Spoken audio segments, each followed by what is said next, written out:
we need now to move to the next presentation, to the second presentation for the pulp and paper industry. So this will be presented by my colleague Stéphanie Pras from Centre Technique du Papier, and together with Serge Andrés from SAICA. So they will talk about new strategies for effluent reuse in packaging paper industry.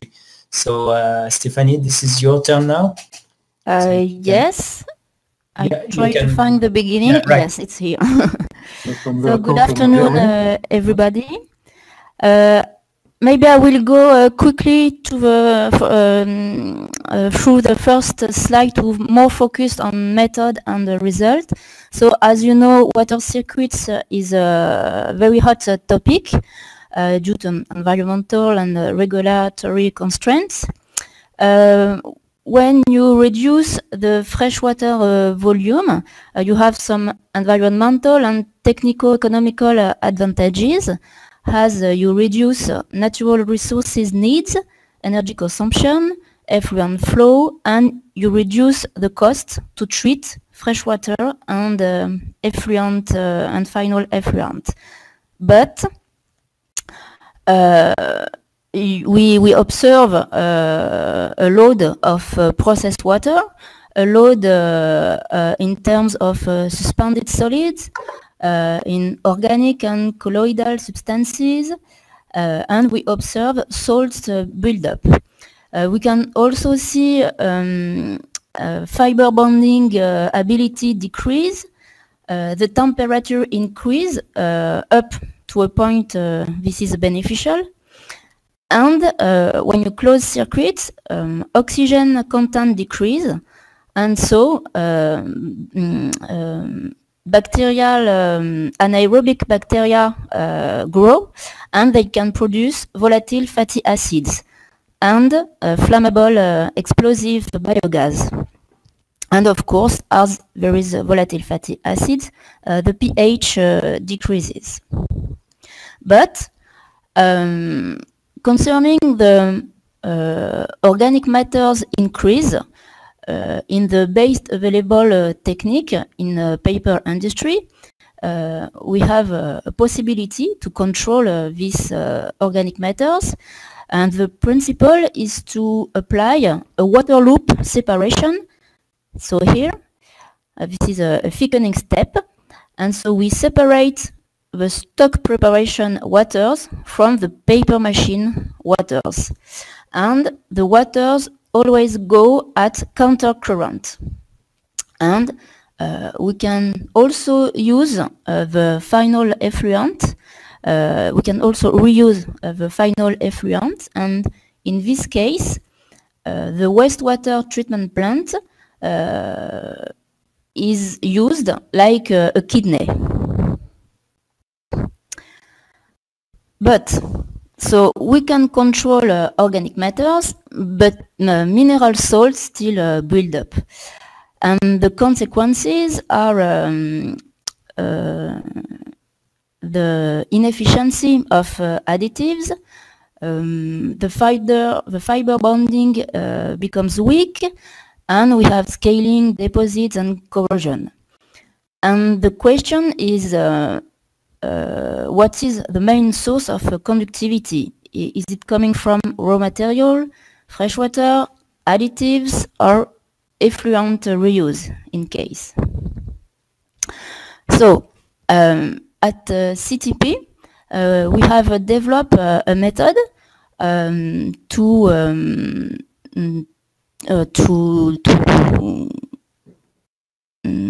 see to understand,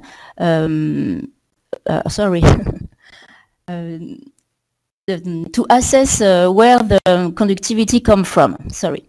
So I will show you the method. So first, we start from the flowchart of the mill. So we take into account all the process equipment, the inputs, the outputs, and all the different connections between them. So for that, we go on site. We collect different data. we realize flow measurement and physico-chemical analysis on pulp and processed waters. And after that, we can design the digital model of the mill with the CTP simulation tool, and we call it PS2000. And so here, this is an example of pulp preparation for a tissue mill. So at left side here, you can see that we have a recovered fiber which goes through a pulper, and after you have all the paper manufacturing process, so the cleaning step, screening step, the inking step, etc. And in each pipe, if we click on the pipe, we can have all the chemical characteristic of the pulp and the water, so which means the fibers content, the chemical oxygen demand, the ion concentration. And with this simulation tool, we can add all the chemicals that are used. So for example, caustic soda, bisulfite, and we can also add the volatile fatty acid and all the chemicals that are used in the paper industry. And to have the ions concentration on all of the pipe, we use the free software Frequency, and there is a bridge between Frequency and PS2000. And at the end, we can draw this kind of histogram. So here, this is the conductivity balance. So each bar represents a step of a paper process, and each color represents conductivity sources. So here, for example, we can see that soda and bisulfite that are used for broke repulping have the most impact on conductivity. And one thing here, so the anaerobic activity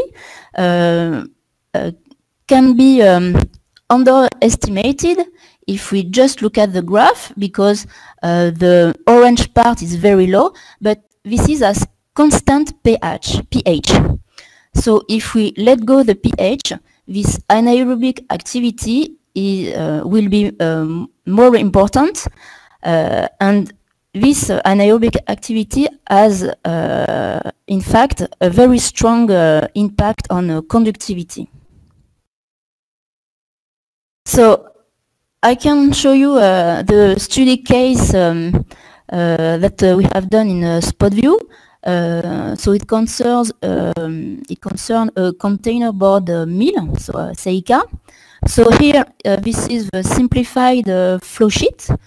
So this is here the process, and in the dot arrow here, you can see all the different scenarios that we have simulated in PS2000. So for example, here you can see what we call the kidney. So we reuse the final effluent in the processed water.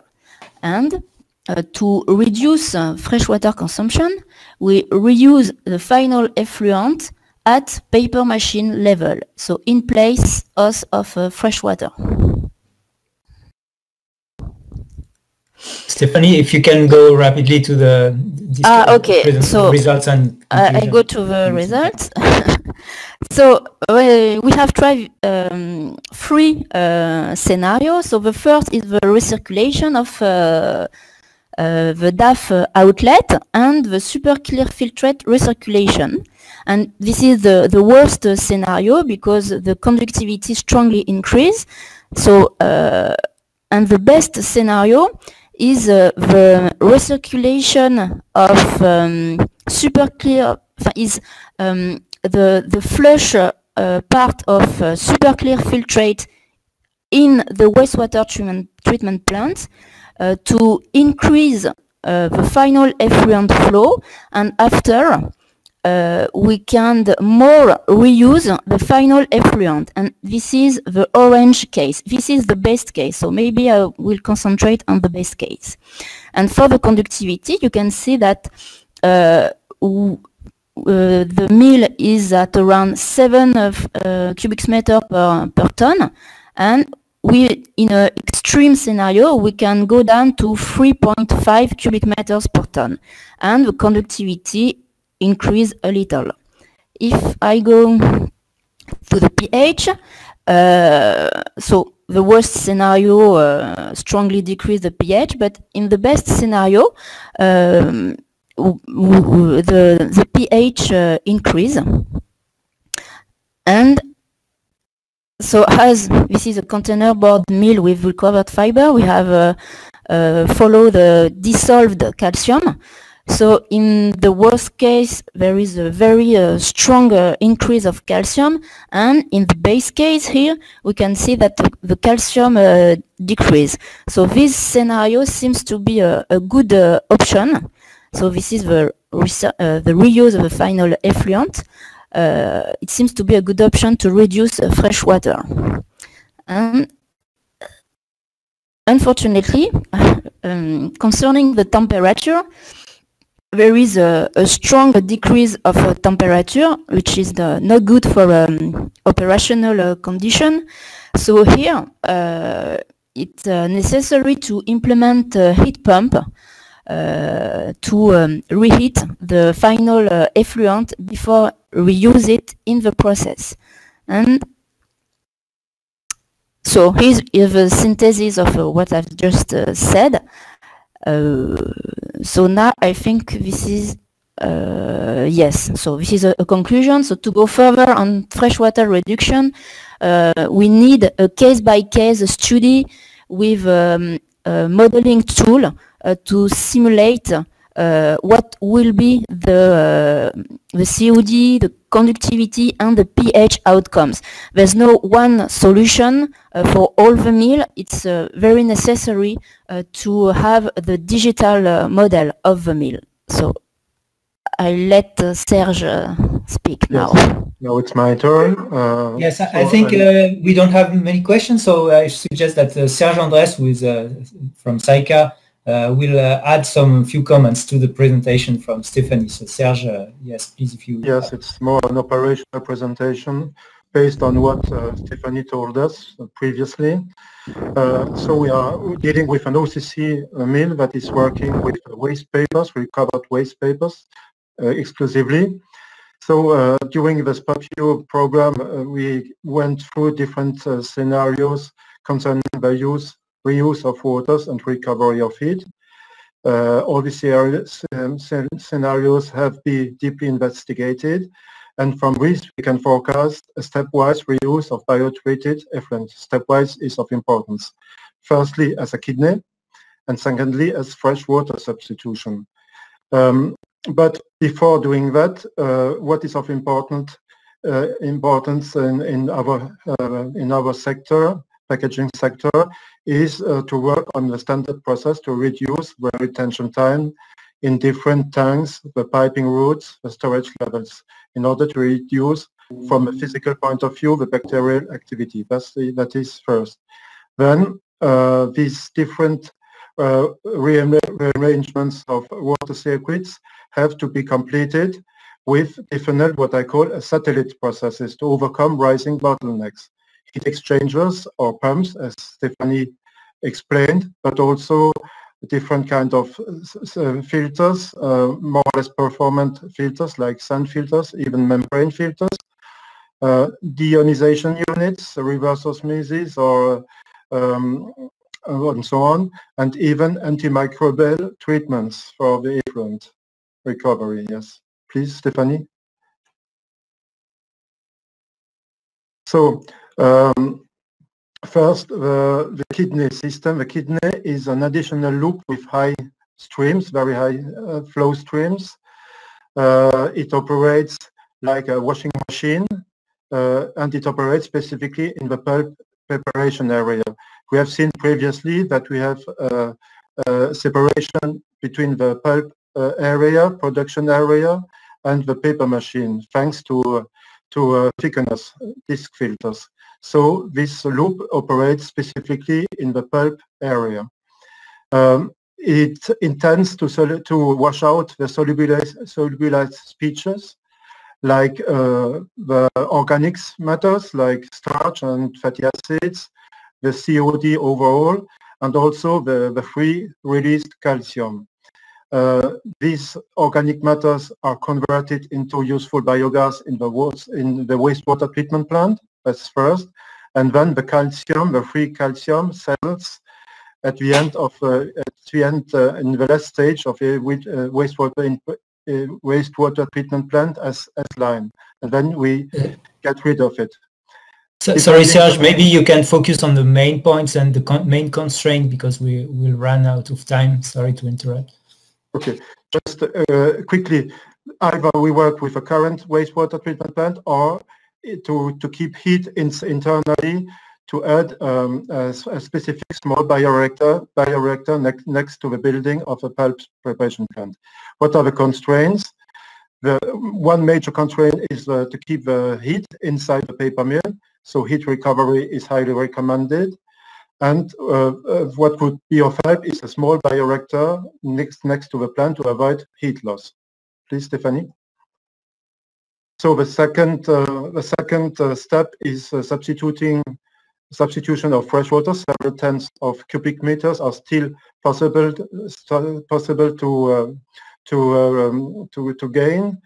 We have still wide applications, well, like wide low demanding applications scattered in the whole mill, where this kind of fresh water can be substituted by biotreated waters, mainly for dilution of additives, chemical additives, for the cooked starch, for washing hoses around the paper machine, some wet end showers, and so on. Case to be studied case by case. The constraints is some part of this kind of fresh waters is still out of the scope, mainly cooling waters for air compressors and hydraulic power units, because we need cold waters at these points, and few highly demanding technical applications like high pressure showers on felt, even if with membrane technology, maybe in the future this problem can be solved. Another constraint is the economical one, because a lot of points are scattered over the mill. So the concept is easier to implement in a mill under construction than to rearrange pipings in existing mills. And then the last one is to add antimicrobial treatment for the effluent, recycled effluent.